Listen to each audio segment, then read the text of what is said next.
grand dialogue. Sigi Kafoba.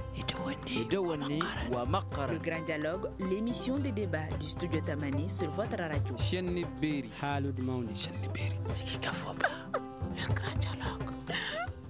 Fin de l'accord pour la paix et la réconciliation, c'est le thème qui sera abordé au cours de ce grand dialogue de ce soir. Le gouvernement de la transition a annoncé la fin de l'accord pour la paix et la réconciliation issu du processus d'Alger avec effet immédiat. C'était la semaine dernière. Le gouvernement justifie cette décision par l'inapplicabilité absolue de cet accord signé en 2015 à Bamako. Il dénonce en outre le changement de posture de certains groupes armés signataires devenus des acteurs terroristes et poursuivis par la justice malienne. Quel impact de cette rupture sur les équilibres nationaux et régionaux? Le dialogue intermalien annoncé est-il la voie vers la paix définitive au Mali? On en parle dans ce grand dialogue avec Oumar MC Koné, membre du Front du refus de l'accord d'Alger, Dr Brahima Mamadou Koné, politologue, et Jean-François Marie Camara, enseignant-chercheur à l'Université des sciences politiques et juridiques de Bamako. À la présentation, je suis Mrana Kilo Maïga. Invités, auditeurs, téléspectateurs, bonsoir et bienvenue. Le grand dialogue. Docteur, pourtant, on va commencer avec Oumar MC Koné, qui est membre du Front du refus de l'accord pour la paix et la réconciliation. Alors, dites-nous, est-ce que cette annonce des autorités maliennes de la fin de l'accord vous a surpris? Oui, bonjour d'abord Monsieur Maïga et bonjour à vos auditeurs. Donc Oumar MC Koné, je suis le président du bloc du redressement et du développement du Mali. Et par ailleurs, comme vous l'avez si bien dit, vous m'aviez invité en tant que membre du FRA, donc du Front pour le refus à la mise en application de l'accord d'Alger. Alors, la décision du gouvernement nous honore et nous la saluons. Nous la saluons car notre point de vue, notre vision, depuis la signature de cet accord, nous pensions que ça allait vers la partition de l'État. Et cet accord, même si vous essayez d'appliquer bon nombre de ces articles, vous ne parvenirez pas. Et la preuve est qu'à peu près 9 ans aujourd'hui, au jour pour le jour, cet accord, il est resté dans des impasses multiples. Alors, la décision du gouvernement nous réjouit d'autant plus que dans la forme, le contenu de cet accord, nous l'avons dénoncé sur plusieurs aspects. Ça amène la discrimination, une discrimination qui n'est pas possible, qui n'est pas acceptable. Ça amène la séparation, ça amène des choses comme l'autonomie, la fédération ou voire l'indépendance d'une partie de notre territoire, ce que les Maliens n'ont jamais voulu. Donc pour diverses raisons, ce qui a fait déborder la goutte d'eau qui a fait déborder le vase, si j'ose dire, ces derniers temps, c'est la posture de l'Algérie. Et nous l'avons toujours su et dénoncé cette posture de l'Algérie, mais aussi de celle de la France, de la Suisse, du Qatar, de l'Arabie Saoudite, et j'en passe. Donc cet accord nous a été imposé comme une camisole de force. Alors l'attitude récente de l'Algérie est vraiment inamicable et non acceptable. Nous allons parler de l'attitude de l'Algérie plus tard. Docteur, il se réjouit de la fin de l'accord qui, pour lui, son objectif était la partition du pays. Est-ce que cette décision, pour vous, des autorités, est surprenante? Non, la décision est prise par les autorités de la transition, elle n'est pas surprenante. Mais je voudrais que vous me permettez de glisser un certain nombre de points avant de répondre à la question de fond, qui est l'objet du débat. Et cet accord que nous dénoncions aujourd'hui, ou que le gouvernement dénonce aujourd'hui, on peut considérer ça comme la fin de l'accord de paix. Mais ce que je voudrais dire pour élucider la lenteur de certains, c'est que, vous savez, quand on signe l'accord de paix, le Mali était en position de faiblesse. Parce que les groupes armés qui ont affaibli les positions de l'armée malienne à l'époque avaient permis l'éruption et l'installation des groupes terroristes sur le territoire national du Mali. Donc nous avons signé l'accord parce que nous étions en ce mois en position de faiblesse.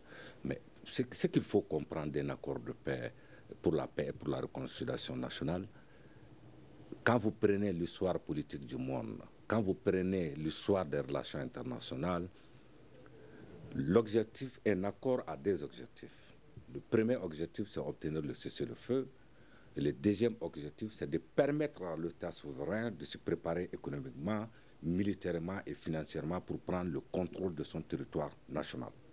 Et nous sommes aujourd'hui heureux de comprendre que nous sommes à la croisée de ce chemin parce que les rapports de force entre l'État du Mali et leurs groupes armés terroristes ont changé aujourd'hui. Parce que nous avons une armée qui monte en puissance. Nous avons une armée qu'il faut saluer aujourd'hui, qui a les capacités opératoires, opérationnelles, pour remplir vaillamment ses missions régaliennes de sécurisation du territoire national.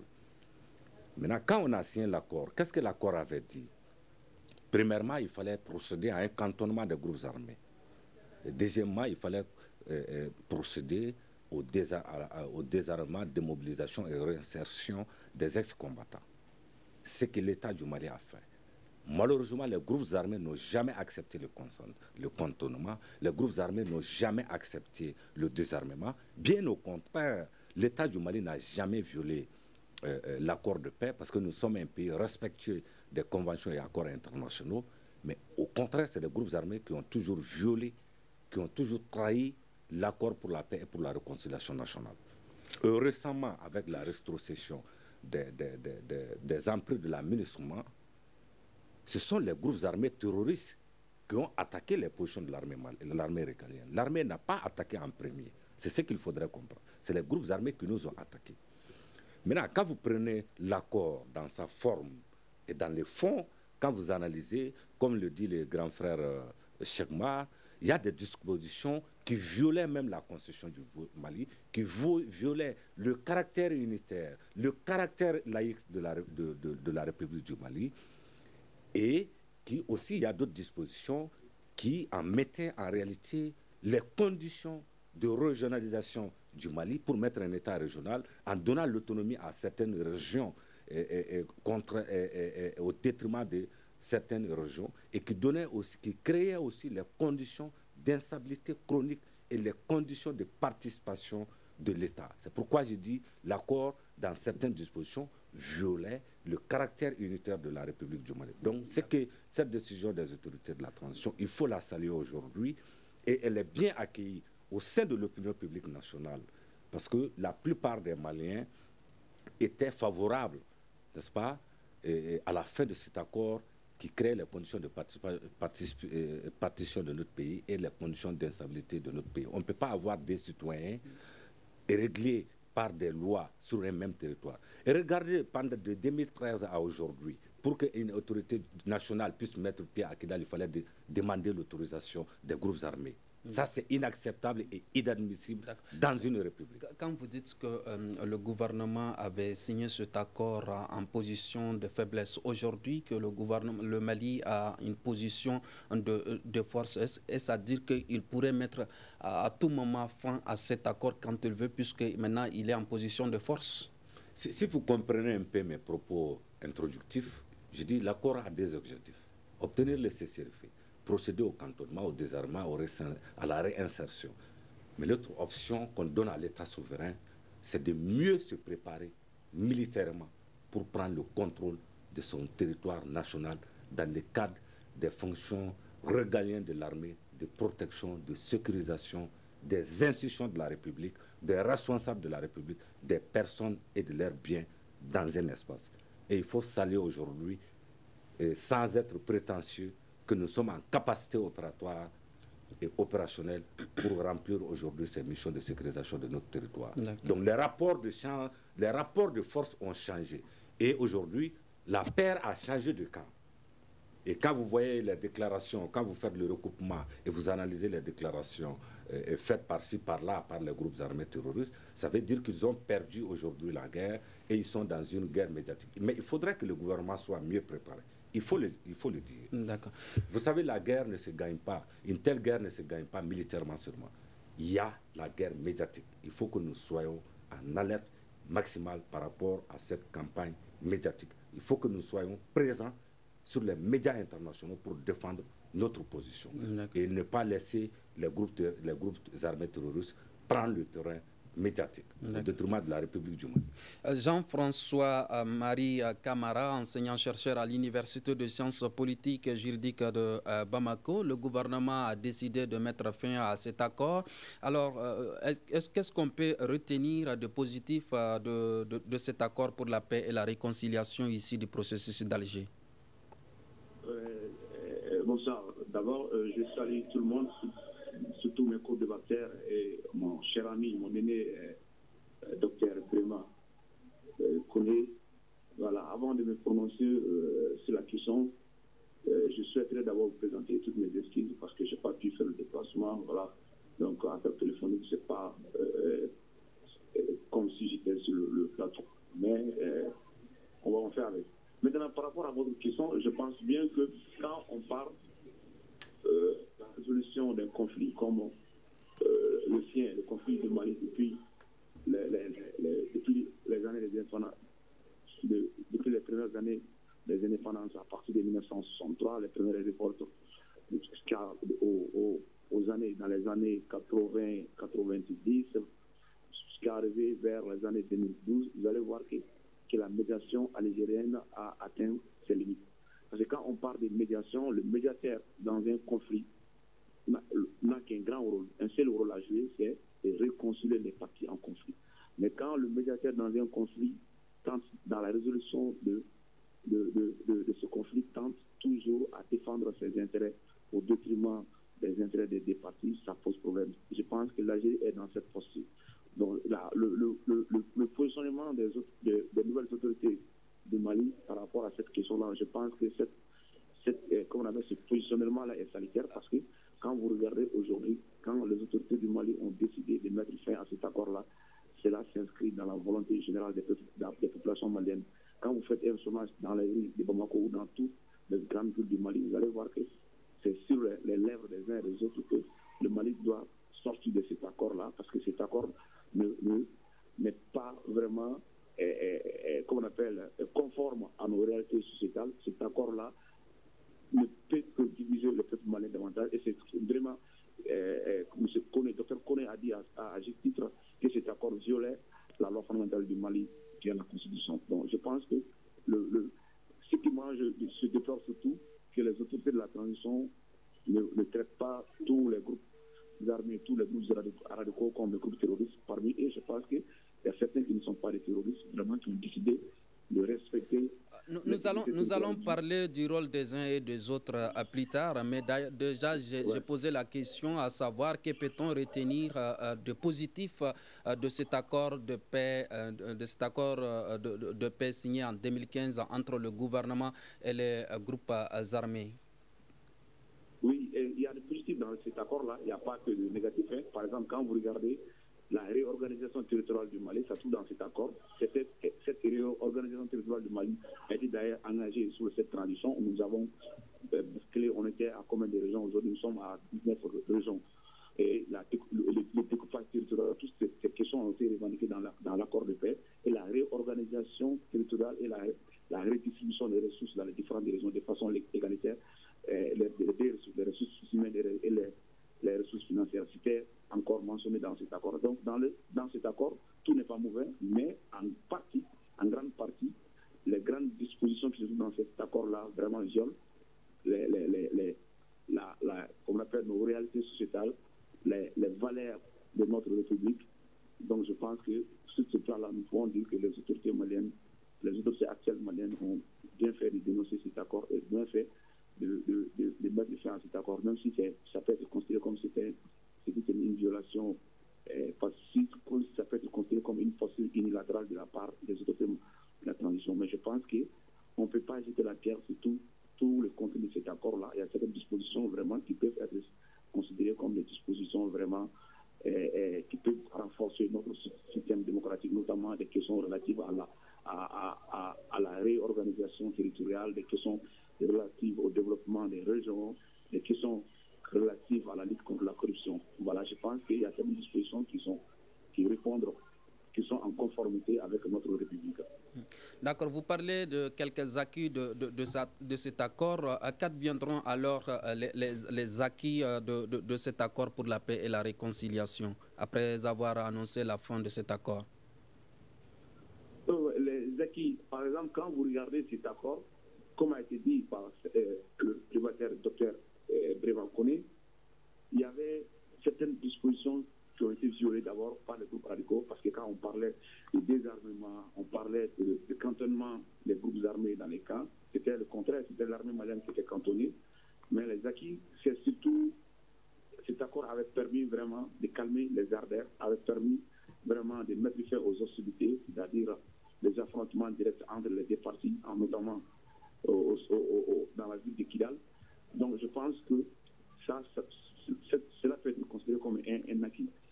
Mais d'autres choses, notamment des questions relatives au retour des réfugiés dans certaines localités du Nord, ça aussi, ça peut être considéré comme un acquis. Voilà, il y a beaucoup de choses que nous pouvons citer, mais si le temps nous permet, je pense qu'on va en parler davantage sur d'autres questions. D'accord. Oumar MC Koné, vous avez toujours lutté pour l'abandon de cet accord pour la paix et la réconciliation. Est-ce que vous avez retenu au moins quelque chose de positif dans cet accord pour la paix et la réconciliation qui vient de mettre fin? Bon, ce que je voulais intervenir sur vos questionnements à mes co-débatteurs tout à l'heure. Bon, ce qu'il faut retenir, cet accord, il est fini. Hein? C'est la fin de l'accord. Il n'y a plus d'accord. Il y a un nouveau dispositif qui est mis en place maintenant par le président de la transition qui s'appelle le dialogue inter. Nous allons parler du dialogue. Laissez-moi développer mon argument. Sinon, on ne va pas se comprendre. Alors, vous savez, dans cet accord d'Alger, il y a eu plus de mots que de biens. C'est-à-dire? Alors, c'est-à-dire, quand vous parcourez les 68 articles et quand vous voyez la traçabilité de l'application, soi-disant, de cet accord sur 9 ans, vous verrez que le Mali profond a profondément souffert à cause de cet accord. C'est cet accord qui nous a amené une vague de terrorisme que le Mali n'a jamais connue. C'est cet accord qui a amené des blocages de nos institutions. C'est cet accord qui a amené la division entre Maliens. C'est cet accord, enfin, qui a parasité, qui a pourri la vie des Maliens pendant 9 ans. Donc, quand vous me demandez l'acquis, pour moi, il n'y a presque pas d'acquis. Alors, cela dit, je suis d'accord avec l'intervenant qui vient de dire. Il y a la réorganisation qui est un acquis. Il y a attendez, là, bon, j'ai quelque chose justement à dire par rapport à la réorganisation. Il y a la lutte contre la corruption. Actuellement, le gouvernement malien a mis en place une stratégie nationale de lutte contre la corruption. N'est-ce pas? Il y a eu la réorganisation territoriale. Mais ce qui était dans l'accord, c'était une réorganisation territoriale avec des régions élues au suffrage universel direct. Donc, ce n'est pas la même chose. Ce n'est pas du tout la même chose. Donc, il y avait des préceptes, comme je disais, beaucoup de préceptes dans cet accord qui amenaient beaucoup de divisions que de biens. Alors, il en a parlé, mon frère Koné. L'accord a richement violé l'ancienne constitution. Et ça ne pouvait pas être appliqué. L'accord violait même le principe d'une armée régalienne. Parce qu'on parlait d'armée reconstituée, on parlait de police militarisée, etc. Le gouvernement a parlé de l'inapplicabilité de cet accord. Et ça veut dire que le gouvernement même qui avait signé cet accord savait au préalable que cet accord est inapplicable.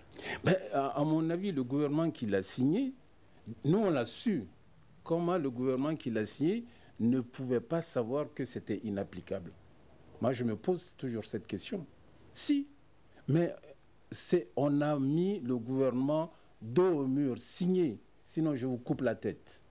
C'est ça le problème. C'est-à-dire, en autre mot, ce n'est pas un accord des Maliens, l'accord d'Alger. C'est un accord des étrangers. J'ai toujours développé point par point, même la formation les premières écritures de l'accord, ça ne s'est jamais fait au Mali. Quand le Mali a amené 13 observations qui a été faites par un général dont je vais taire le nom, ces 13 observations ont été amenées par notre diplomate, mais ils l'ont mis à la poubelle. L'accord, je vous ai dit, l'accord, c'est des préceptes d'autonomie, de fédéralisme et d'indépendance des irrédentistes. Vous n'allez pas, je vous mets au défi, je vais l'accord ici, je vous mets au défi de relire cet accord, vous n'allez pas trouver ces 3 mots. Et pourtant, si vous comprenez le sens des phrases, c'est ces préceptes qu'on veut appliquer. Donc, voilà, moi je suis un peu gêné de parler d'acquis, mais je sais que mon pays a beaucoup souffert pendant presque une décennie, 10 ans, pendant 10 ans, chaque jour, c'était des catastrophes, des femmes assassinées, violées, des villages entiers brûlés. Et jusqu'à présent, je vous dis, il y a toujours des réfugiés quelque part maliens, des déplacés maliens quelque part. Donc il était grand temps que les autres autorités prennent ça en charge. Comme je vous ai dit, c'est l'intervention, la dernière intervention de l'Algérie qui a fait déborder le vase pour dire stop à cela et maintenant recentrons-nous sur nous-mêmes, trouvons-nous des solutions adéquate. Mais malgré tout, malgré la fin de cet accord pour la paix et la réconciliation, la communauté internationale et l'Algérie, chef de file de la médiation, continuent de demander aux autorités de la transition de privilégier la voie du dialogue et maintenir la dynamique du processus de paix d'Alger. Cet appel pourrait-il être entendu par les autorités maliennes? Non, cet appel ne serait pas entendu car cet appel n'est pas adressé aux autorités du Mali. Ils ont adressé leur communiqué aux Maliens. Mais de quel droit ils peuvent s'adresser directement aux Maliens et en méprisant nos autorités? De quel droit? Est-ce que nous, Maliens, nous allons nous adresser au peuple algérien pour dire, par exemple, voilà, le peuple algérien, surtout de la Kabylie, regroupez-vous, cherchez-vous aussi à prendre votre indépendance? Est-ce qu'on le fait, nous, Maliens? Non. Donc, ils ne doivent pas s'adresser directement au peuple malien, ils doivent s'adresser aux représentants du peuple malien. Donc, leur appel ne serait pas entendu. Ça, c'est clair et net. Docteur Kony, l'Union européenne qui a regretté la décision des autorités maliennes affirme que les populations du nord, les populations civiles surtout du nord du pays, seront les premières à subir les conséquences de cette décision qu'elle qualifie unilatérale. Quelles pourraient être les conséquences, selon vous, de cette décision? Merci beaucoup, M. Maïga. Mais avant de répondre à cette question, je voudrais apporter une certaine précision. Parlant de l'accord, il faut reconnaître que l'accord a eu le mérite à un moment donné, avec le cessez, de faire taire les armes, de faire taire les hostilités à un certain moment donné. Mais depuis l'installation des autorités de la transition, les groupes armés se sont mis dans un combat, dans un conflit contre les autorités de la transition en multipliant les débats sur les scènes internationales. On parle de réorganisation territoriale qui était dans l'accord de paix. Mais ce qu'il faut comprendre par rapport à cette réorganisation territoriale, moi je suis très prudent sur le mot, mais en tant que chercheur universitaire, je ne suis pas un homme politique, il faut comprendre que quand on veut créer des régions, de nouvelles régions administratives, il faut tenir compte de la viabilité économique et sociale des structures. Il faut tenir compte de la viabilité économique et sociale des structures.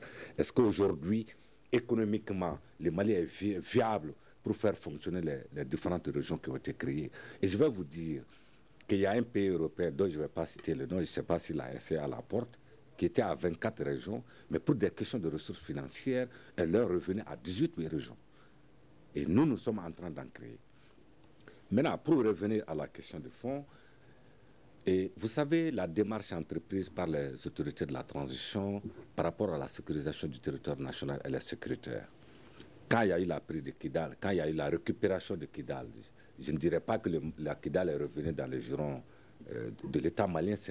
Pour moi, c'est un terme anachronique, parce que Kidal était malien. Les autorités de la transition, dans leurs différentes communiqués et communications, ont toujours dit que nous tenons à la protection des personnes et de leurs biens. Et comme l'a dit, le grand frère a dit quelque chose qui est extrêmement important. L'initiation aujourd'hui d'un dialogue intermalien pour la paix et la réconciliation nationale, c'est ce qui va être le vrai accord de paix, qui va être signé entre Maliens. Les Maliens vont discuter ensemble. Il y a des concertations qui seront initiées. On va discuter ensemble, sans discrimination, et pour pouvoir signer un accord intermalien. C'est cet accord intermalien qui va sauver le Mali. Et ce qu'il faut comprendre, la dynamique impulsée... de l'acquis de ce dialogue intermalien dans peu de temps. Je voudrais terminer pour qu'on puisse comprendre. Parce que quand vous commencez une idée, il faut laisser achever. La dynamique entreprise aujourd'hui par les autorités de la transition, au contraire, c'est les communautés du Nord qui vont bénéficier, qui étaient sous les jougs de la domination des groupes armés terroristes, qui ne pouvaient pas vaquer à leurs occupations, mais qui aujourd'hui vaquent librement à leurs occupations et qui vont entreprendre des activités génératrices de revenus, qui vont permettre aux familles d'aller vers une autonomisation financière pour sortir de la pauvreté endémique. Donc c'est plutôt un bénéfice pour les populations du Nord que des conséquences. Que des conséquences. Pour moi, ce sont des bénéfices pour les populations du Nord. Parce qu'aujourd'hui, toutes les zones contrôlées par l'armée régalienne, les populations vaquent à leurs occupations sans crainte, sans peur. Ce n'était pas possible avant. On racquettait les populations. Quand les groupes armés terroristes occupaient, contrôlaient certains territoires, ils racquettaient les populations. Les populations étaient sous le joug de leur domination. On les violentait, on violait des femmes, on agressait même des enfants, on tuait des femmes, des enfants, et les gens ne pouvaient pas aller dans les champs, les gens ne pouvaient pas aller... il n'y avait pas une libre circulation des personnes et de leurs biens. Aujourd'hui, il y a une libre circulation des personnes et de leurs biens. C'est ce qui permet de créer de la richesse. Et la sécurisation permet une meilleure redistribution de cette richesse qui va être créée au niveau de ces zones qui étaient sous domination des groupes armés terroristes aujourd'hui et qui se retrouvent aujourd'hui à l'aise pour entreprendre des activités génératrices de revenus. Donc, c'est la population du Nord qui en bénéficie aujourd'hui. Depuis sa prise de fonction comme Premier ministre en 2021, le Premier ministre Choguel Kokala Maïga a affirmé qu'ils vont appliquer l'accord avec l'application. Il a parlé de l'application intelligente de cet accord, que beaucoup se posaient la question, c'est quoi l'application intelligente de l'accord? Est-ce qu'il savait au préalable qu'aujourd'hui, le Mali va être en cette position de force pour dire stop à cet accord? Mais ce que Choguel avait dit, moi personnellement j'avais compris le discours. Et on est aujourd'hui à l'application intelligente de l'accord. Oui, c'est la fin de l'accord, c'est une application intelligente. Si c'est la fin, est-ce qu'on peut parler encore de l'application intelligente? Ce que le Premier ministre Choguel Kokala Maïga avait dit, l'application intelligente de l'accord, c'était nous donner le temps de mieux nous préparer militairement pour pouvoir prendre notre destin en main, pour pouvoir prendre le contrôle de l'ensemble des zones qui étaient sous contrôle des groupes armés terroristes. Et c'est ce qui se passe aujourd'hui. Donc on peut parler d'application intelligente. Maintenant, quand on prend le fond même de l'accord, il faut reconnaître qu'il y a des dispositions qui ont été appliquées, sincèrement, parce qu'il y a le processus de déterre mis en place par l'État du Mali, avec l'appui technique des partenaires internationaux. C'est déjà un acquis. Il y a eu une application de certaines dispositions. Mais il y a des dispositions qui violaient même la Constitution. Ce qu'il faut comprendre, que les gens comprennent, c'est que quand vous prenez l'ordonnancement juridique du Mali, les accords et les conventions ne font pas partie. Et il est clair que dans un pays, les accords et conventions internationaux priment sur les lois nationales, mais dans notre ordonnancement juridique, un accord ne fait pas partie. Donc nous avons procédé aujourd'hui à une application intelligente parce que nous sommes donné le temps de mieux nous préparer militairement pour libérer les populations du Nord qui étaient sous le joug des groupes armés terroristes. Jean-François, vous avez parlé tout à l'heure du rôle des uns et des autres. Le gouvernement juge l'incapacité de la médiation internationale à assurer le respect des obligations incombant aux groupes armés signataires. Cette médiation a-t-elle joué sa part de responsabilité selon vous? Vous êtes là? il n'est pas là. Je vous repose la même question. Est-ce que la médiation a joué réellement sa part de responsabilité dans cet accord de paix? Ben non, mais jugez-en par le communiqué numéro 64 et 65 du gouvernement. La médiation devrait se mettre à distance des deux parties. N'est-ce pas? Et de toujours chercher la solution à les rapprocher, à rapprocher les points de vue. Mais qu'est-ce que nous avons constaté avec l'Algérie? L'Algérie déroulait le tapis rouge aux groupes armés qui sont carrément transformés en groupes terroristes. N'est-ce pas? Qui leur donnent le logis, qui leur donnent la nourriture, hein, qui leur donnent tout en Algérie, hein, aux frères de la République algérienne. L'Algérie reçoit des gens qui sont poursuivis avec un mandat d'arrêt international sur son sol. L'Algérie va même plus loin dans cette turpitude pour mettre dans un communiqué final des pays des non-alignés un dispositif de l'accord d'Alger dans ce document. Alors quand notre diplomatie a demandé de faire des amendements, c'est cette même Algérie qui a dit non, pas question. Quand le Mali a demandé mais qui a été porteur de ces dispositifs, la responsabilité sur le champ, personne ne s'est mise en évidence. D'accord, comme vous l'avez dit, le gouvernement dénonce une main cachée des autorités algériennes dans une manœuvre consistant à imposer un chapitre sur le Mali dans le document final du sommet du mouvement des non-alignés à Kampala, en Ouganda, sans le consentement des autorités maliennes. Pour quel intérêt? Mais je vous ai dit, cet accord, le fond de cet accord, c'est de mettre mes bases sur les ressources naturelles du Mali. Voici, c'est le fond. Et ce n'est pas que l'Algérie qui pilote. Je vous ai cité un certain nombre de pays, notamment la France, qui cherchent à maîtriser gratuitement, à avoir gratuitement nos ressources naturelles. C'est ça le fond. En d'autres termes, c'est une revisite de l'OCRS, l'Organisation des États riverains du Sahara, créée le 10 janvier 1957 par la France coloniale. Donc ils ont remis ça au goût du jour. Et qu'est-ce qui a amené ça? C'est la destruction de la Libye. Je ne vous fais pas l'historique de tout ça. Quel pays a été traversé pour venir au Mali? C'est l'Algérie, n'est-ce pas? Bon, et comment voulez-vous... Donc pour vous, l'Algérie considère le Mali comme son arrière-cour? Absolument, non seulement comme son arrière-cour, mais l'Algérie a des visées géostratégiques aussi sur le Mali. Il ne faut pas l'oublier. Comme les Européens, les Occidentaux ont des visées géostratégiques sur le Mali, notamment sur le pétrole malien. L'Algérie, on va le savoir dans les jours à venir, l'Algérie, il paraîtrait, l'Algérie a commencé à se servir sur les produits naturels du Mali depuis des décennies et des décennies.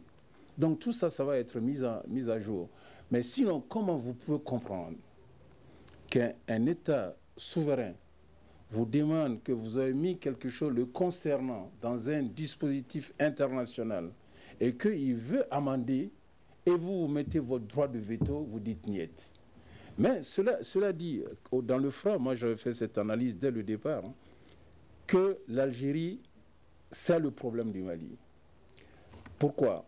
En 1991, quand le Front islamique du salut a gagné les élections en Algérie, ils les ont bâillonnés, ils les ont assassinés, et ils ont foutu tous leurs opposants au sud de l'Algérie, donc au nord du Mali. Pour faire quoi? Pour faire du terrorisme et du trafic de cigarettes, de trafic organisé en tout genre. C'est ce qu'ils ont fait. Ils ont refoulé les membres du GSPC, le groupe salafiste pour la prédication et le combat. Ils ont refoulé les gens du GIA, tout ça c'est algérien, hein, au nord du Mali. Donc ils ont déporté leurs problèmes vers le Mali. Mais ce que les gens ne savent pas, les Kabyles qui sont comme des Touaregs, constituent 60% de la population algérienne. Ils demandent leur indépendance. Pourquoi ils ne s'occupent pas de ça? Ils viennent s'occuper des Touaregs qui ne valent même pas 3%. Et je profite de cet instant pour corriger quelque chose. Ce n'est pas la majorité des Touaregs qui est contre la République du Mali. La majorité aime le Mali. Hein? Voilà. Donc, pour vous dire que le rôle de le président, son Excellence, le colonel Assimi Goïta, il a très bien fait de sortir de cette impasse, d'annuler cet accord et d'appeler à un dialogue entre les Maliens. Ce dont nous avons déjà l'habitude. Docteur Koné, pour quelles raisons l'Algérie s'opposerait à une levée des sanctions contre le Mali? Vous savez que le Mali est une terre de convoitise. Tous ces micmacs, ces jeux au niveau international ou au niveau régional, c'est pour des enjeux géoéconomiques. Nous avons le pétrole au nord et ça ne suffit pas. Quand vous prenez toutes les études internationales, hydrogéologiques, géologiques, ont démontré que le nord du Mali détient les 3 réserves d'eau naturelle souterraine mondiale. Deuxièmement, vous avez la zone des Tessalites, qui est une zone stratégique militairement, où il y a le méridien Greenwich. Ça veut dire que le Tessalite est au milieu du globe terrestre. Si vous avez Tessalite militairement, vous pouvez faire des bombardements, quand vous êtes une puissance militaire, des bombardements partout au monde. Quand vous regardez le départ de ATT, ce n'est pas par rapport à la réadmission des Maliens de France qu'il avait refusé de signer. Il y a des puissances qui voulaient que le Mali rétrocède par bail la zone stratégique de Tessalite pour qu'ils en fassent, pour qu'ils soient des puissances militaires internationales. Le président ATT a refusé parce que le président ATT aimait le Mali. Il a refusé. Maintenant, ce qu'il faut comprendre, ce jeu aujourd'hui, nous avons même des ressources naturelles aujourd'hui qui ne sont pas découvertes par l'État, par la recherche nationale. Mais quand vous prenez la colonisation, ils avaient découvert tous les gisements pétroliers, d'uranium, d'or. Ils ont une cartographie de toutes les ressources naturelles que le nord du Mali regorge, en dehors de l'eau et en dehors de la zone stratégique militairement qui est Tessalite. Comment vous pouvez comprendre l'Algérie, qui est la médiation internationale, dont les documents de l'accord pour la paix et la réconciliation nationale, son ministre des Affaires étrangères avait opposé sa signature au nom de la République d'Algérie, que des gens, des groupes armés, des groupes que nous qualifions aujourd'hui de groupes armés terroristes, puissent circuler librement, puissent tenir leurs réunions librement sur le territoire algérien. C'est une sorte d'ingérence dans les affaires intérieures du Mali. Et en matière de relations internationales, de coopération régionale, le Mali ne peut pas accepter que des gens qu'il qualifie de groupes terroristes, de groupes armés terroristes, puissent circuler librement en Algérie, être protégés et tenir leurs réunions librement. Et mieux au contraire, le procureur général près la cour d'appel de Bamako a émis des mandats internationaux contre certains leaders de ces groupes armés terroristes. Si l'Algérie était dans des relations de bon voisinage avec le Mali, l'Algérie aurait pu procéder à l'arrestation de ces responsables des groupes armés qui sont sous mandat international et les extrader vers la République du Mali. Mieux encore, en matière de coopération militaire, s'il y avait des relations de bon voisinage, ces gens ne pouvaient pas aller sur le territoire algérien. Ça veut dire qu'il y a une certaine ingérence, il y a une certaine complicité, une certaine accointance entre les groupes armés terroristes et l'État de l'Algérie. Sinon, comment ils traversent le territoire? Vous gardez toujours la parole, le temps juste, parce qu'il nous reste à peu près 8 minutes à partager ensemble. Nous allons consacrer ce temps au comité de pilotage de dialogue intermalien mis en place par le président de la transition. Quel rôle cet organe peut-il jouer dans le retour de la paix et la cohésion sociale au Mali? Non, le dialogue intermalien pour la paix et la réconciliation nationale, comme je le disais tantôt, est une très bonne initiative des autorités de la transition qu'il faut accompagner. Maintenant, la réussite et l'échec va dépendre du mécanisme de mise en œuvre. Il faudra que, au sein de ce comité, il faut que ce comité soit représentatif. Il faut que l'ensemble des couches sociales du Mali, il faut que l'ensemble des forces vives du Mali soient représentées au sein de ce dialogue intermalien. Mais ce qui est important, il ne faudrait pas que les gens soient choisis uniquement pour les per diem. Moi, je serais conseiller du président de la République, je dis qu'il n'y a pas de per diem. Donc tous ceux qui vont accepter de venir au sein de ce dialogue intermalien, ça veut dire qu'ils viennent pour apporter des contributions. Le mode de désignation des acteurs qui vont animer cet espace citoyen de dialogue intermalien est extrêmement important. Il faut définir, premièrement, il faut définir un TDR pour le dialogue intermalien. Il faut définir les conditions de participation pour le dialogue intermalien. Il faut définir les modes de désignation des personnes ou des acteurs qui vont animer ce dialogue. Parce que vous savez, au Mali, on a toujours dialogué. Mais le problème, c'est la question des per diem. Les gens viennent souvent dans des espaces comme ça pour les per diem. Quand ils viennent, ils vous disent per diem, c'est combien? Je vais parler en Bambara, il faut sortir dans ça. C'est une question de souveraineté nationale, c'est une question de patriotisme. Il faut que les gens mettent de côté l'argent. Il est clair qu'on peut donner des frais de carburant, mais il faut qu'on ait des acteurs en réalité qui ont la capacité de comprendre les implications de ce dialogue, qui ont la capacité de comprendre les enjeux nationaux et qui puissent apporter, n'est-ce pas, des solutions à ce dialogue. C'est sur la base de ce dialogue qu'on pourrait signer un accord intermalien qui va faire taire les armes à jamais. Mais il faut que nous soyons toujours sur l'alerte par rapport à la lutte contre les groupes armés terroristes qui opèrent sur le territoire malien. D'accord. Il disait de faire très attention avec le choix des acteurs. Comment, selon vous, rassembler les vrais acteurs autour de cette table de négociation entre Maliens? Bon, pour moi, je pense que nous avons un bel exemple qui est les assises nationales de la refondation de l'État. Ça a été exécuté de façon participative et inclusive. Les gens ont été pour parler du Mali.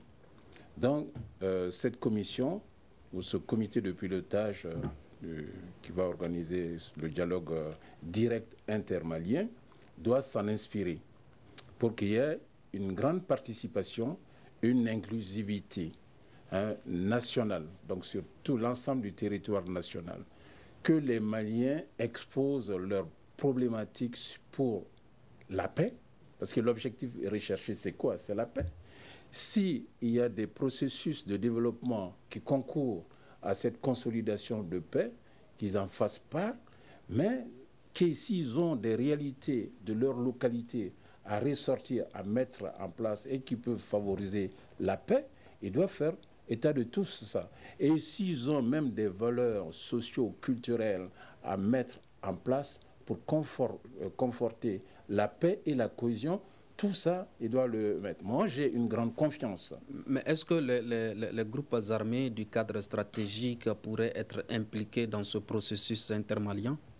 Alors, vous avez dit du cadre stratégique. Quel cadre stratégique? Le cadre stratégique, les groupes armés signataires de l'accord pour la paix et la réconciliation, ceux de la CEMA et certains de la plateforme qui se retrouvent dans cette plateforme. Alors, les groupes armés qui ont signé l'accord, s'ils ont abandonné les armes, s'ils n'ont aucune velléité de terrorisme, s'ils ne sont pas poursuivis par la justice, ce sont des Maliens, puisqu'ils ne sont pas poursuivis, ils ont tous les droits comme les autres. Donc, ils doivent participer à cet accord. Mais précisément, les gens de Gatchia, qui était la plateforme loyaliste au gouvernement, qui n'a jamais combattu l'armée malienne, qui n'a jamais fait des exactions contre le Mali, ce groupe armé doit participer. Je vous dis, maintenant, l'accord il est caduc. Maintenant, qu'est-ce qu'il faut voir? Vous êtes malien, vous avez le droit de participer au dialogue intermalien, à condition que vous ne soyez pas sous mandat d'arrêt, à condition que vous n'ayez pas quelque part fait des exactions quelque part, parce que quand vous serez sur ce lieu, celui à qui vous avez blessé la famille va vous interpeller. Et la justice fera son boulot. D'accord. Alors, quel avantage peut-on tirer de ce dialogue intermalien qu'on n'a pas pu trouver dans le processus de paix d'Alger? Mais c'est-à-dire, c'est les Maliens qui doivent trouver leur propre solution. Oui. On ne peut pas avoir la solution miraculeuse des autres pays qui viendront nous imposer leur point de vue sans connaître nos cultures, sans connaître nos contrées, sans connaître notre histoire. Ça ne peut pas marcher. Mais c'est le peuple malien lui-même, les Maliens entre eux, qui pourront... Mais les gens qui ont fait Kouroukanfoua, Il ne peut pas, vous croyez qu'il ne peut pas s'asseoir pour faire un autre dialogue, se mettre d'accord sur certains points précis et pour aller vers la paix? On n'a toujours pas Jean-François Marie Camara au téléphone. En 30 secondes, dites-nous quel avantage peut-on tirer de ce dialogue intermalien qu'on n'a pas pu avoir avec l'accord de paix d'Alger? Non, il faut que ce dialogue soit franc. Et je dis, il faut laisser les gens s'exprimer. Il faut laisser les gens verser leur colère. Mais il faut faire des propositions concrètes de sortie de crise. C'est pourquoi je dis, il faut vraiment des TDR bien élaborés pour ce dialogue intermalien. Il faut définir les conditions de participation et aussi définir les modalités de désignation des personnes qui vont participer. Il ne faudrait pas qu'on choisisse les gens par-ci par-là. Il faut que ce soit des gens qui puissent participer au dialogue, mais qui puissent faire des propositions de sortie de crise pour qu'on puisse trouver vraiment les solutions alternatives ou les solutions durables à la crise du Mali. Entre Maliens, on va signer cet accord. Merci, Dr Brahima Mamadou Koné. C'est sur vos mots que prend fin ce grand dialogue qui réfléchissait sur la fin de l'accord pour la paix et la réconciliation issu du processus d'Alger. Nous étions avec Oumar MC Koné, membre du Front du refus de l'accord d'Alger, Dr Brahima Mamadou Koné, politologue, et Jean-François Marie Camara, enseignant-chercheur à l'Université de sciences politiques et juridiques de Bamako, qui nous a quittés. À la présentation, c'était Imirana Kilo Meiga. Merci de l'avoir suivi. À demain pour un autre débat.